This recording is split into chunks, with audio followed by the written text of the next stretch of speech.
നമസ്കാരം, ഏഷ്യൻ ക്രാഫ്റ്റിലേക്ക് സ്വാഗതം. നൈനാംവളപ്പ് മഹാകാളികാവിൽ തിറയുത്സവത്തിന്റെ തിരക്കുകളായിരുന്നു. ഒരു വശത്ത് ചെണ്ടമേളം, മുറ്റത്ത് വെള്ളാട്ടും തിറകളും.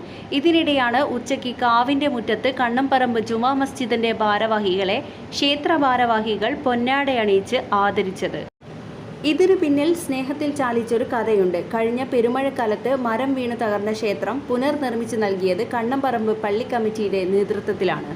പുനർനിർമ്മാണം കഴിഞ്ഞ ശേഷം നടക്കുന്ന ആദ്യത്തെ ഉത്സവമാണ് ഇത്തവണത്തേത്.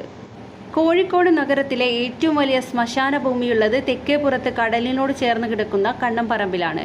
അനേകം നൂറ്റാണ്ടുകളായി നഗരത്തിന്റെ വിവിധ ഭാഗങ്ങളിലുള്ള വിശ്വാസികൾ ആശ്രയിക്കുന്നത് കണ്ണംപറമ്പ് പള്ളിയെയാണ്.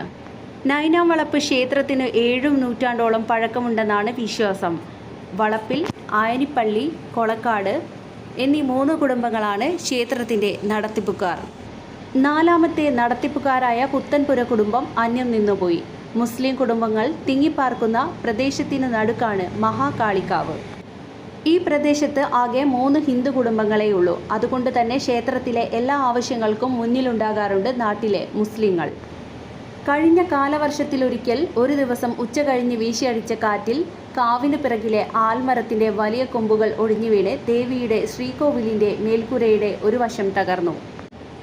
തൊട്ടടുത്ത അയ്യപ്പന്റെ ശ്രീകോവിൽ പൂർണ്ണമായും തകർന്നു. ക്ഷേത്ര ഭാരവാഹികൾക്കും മുൻപേ പ്രദേശവാസികളായ മുസ്ലിങ്ങൾ ഓടിയെത്തി. ഷീറ്റുകൾ വലിച്ചു കിട്ടുകയും മരക്കൊമ്പ് മുറിച്ചു നീക്കുകയും ചെയ്തു. പിന്നെ ക്ഷേത്രം പുനർനിർമ്മിക്കാൻ പള്ളി കമ്മിറ്റി ധനസഹായവുമായി മുന്നോട്ട് വന്നു. നിർമ്മാണ ജോലികൾക്ക് സഹായം നൽകി. അങ്ങനെ ഒരാഴ്ച മുമ്പ് ക്ഷേത്ര നിർമ്മാണം പൂർത്തിയായി.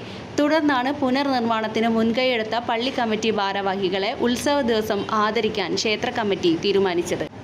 പള്ളി committee president AP Ahammad Koya, secretary MP Zakir Hussain, treasurer TP Kunhathur, vice president TV Ummer, secretary MP Saliq, TV Razak, NV Abdurahman തുടങ്ങിയവരെയാണ് ആദരിച്ചത്.